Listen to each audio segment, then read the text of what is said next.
किसी शहर के रेलवे स्टेशन पर एक भिखारी रहता था।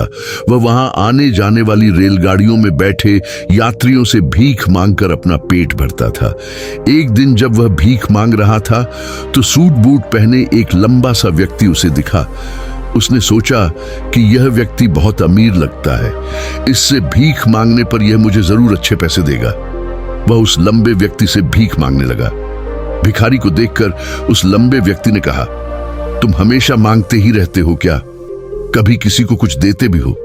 भिखारी बोला, साहब मैं तो भिखारी हूं, हमेशा लोगों से मांगता ही रहता हूं, मेरी इतनी औकात कहां कि किसी को कुछ दे सकूं। लंबा व्यक्ति बोला, जब किसी को कुछ दे नहीं सकते तो तुम्हें मांगने का भी कोई हक नहीं है। मैं एक व्यापारी हूं और लेन देन में ही विश्वास करता हूं। अगर तुम्हारे पास मुझे कुछ देने को हो तभी मैं तुम्हें बदले में कुछ दे सकता हूं। इतना कहने के बाद वह लंबा आदमी ट्रेन में बैठकर चला गया। इधर भिखारी उसकी कही गई बात के बारे में सोचने लगा। उस लंबे व्यक्ति के द्वारा कही गई बात उस भिखारी के दिल में उतर गई। वह सोचने लगा कि शायद मुझे भीख में अधिक पैसा इसीलिए नहीं मिलता क्योंकि मैं उसके बदले में किसी को कुछ दे नहीं पाता हूं। लेकिन मैं तो भिखारी हूं, किसी को कुछ देने लायक भी नहीं हूं। लेकिन कब तक मैं लोगों को बिना कुछ दिए केवल मांगता ही रहूंगा? बहुत सोचने के बाद उस भिखारी ने निर्णय किया कि जो भी व्यक्ति उसे भीख देगा उसके बदले में वह भी उस व्यक्ति को कुछ जरूर देगा। लेकिन अब उसके दिमाग में यह प्रश्न चल रहा था कि वह खुद भिखारी है तो भीख के बदले में वह दूसरों को क्या दे सकता है। इस बात को सोचते हुए 2 दिन हो गए लेकिन उसे अपने प्रश्न का कोई उत्तर नहीं मिला था। तीसरे दिन जब वह स्टेशन के पास बैठा हुआ था तभी उसकी नजर कुछ फूलों पर पड़ी जो स्टेशन के आसपास के पौधों पर खिल रहे थे। उसने सोचा, क्यों ना मैं लोगों को भीख के बदले कुछ फूल दे दिया करूं। उसको अपना यह विचार अच्छा लगा और उसने वहां से कुछ फूल तोड़ लिए। अब वह ट्रेन में भीख मांगने पहुंचा। अब जब भी कोई उसे भीख देता तो उसके बदले में वह भीख देने वाले को कुछ फूल दे देता। उन फूलों को लोग खुश होकर अपने पास रख लेते थे। अब भिखारी रोज फूल तोड़ता और भीख के बदले में उन फूलों को लोगों में बांट देता था। कुछ ही दिनों में उसने महसूस किया कि अब उसे बहुत अधिक लोग भीख देने लगे हैं। वह स्टेशन के पास के सभी फूलों को तोड़ लाता था। जब तक उसके पास फूल रहते थे तब तक उसे बहुत से लोग भीख देते थे, लेकिन जब फूल बांटते बांटते खत्म हो जाते तो उसे भीख भी नहीं मिलती थी। अब रोज ऐसा ही चलता रहा।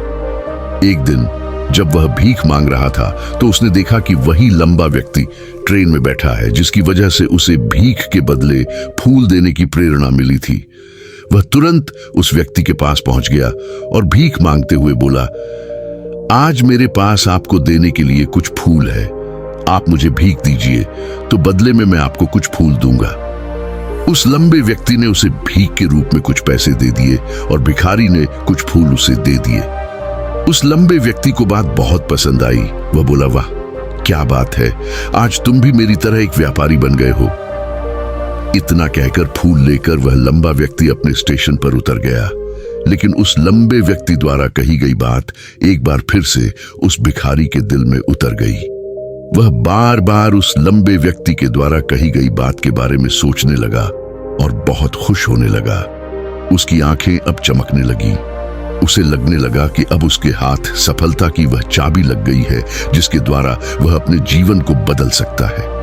वह तुरंत ट्रेन से नीचे उतरा और उत्साहित होकर बहुत तेज आवाज में ऊपर आसमान की तरफ देखकर बोला, मैं भिखारी नहीं हूं, मैं तो एक व्यापारी हूं, मैं भी अमीर बन सकता हूं।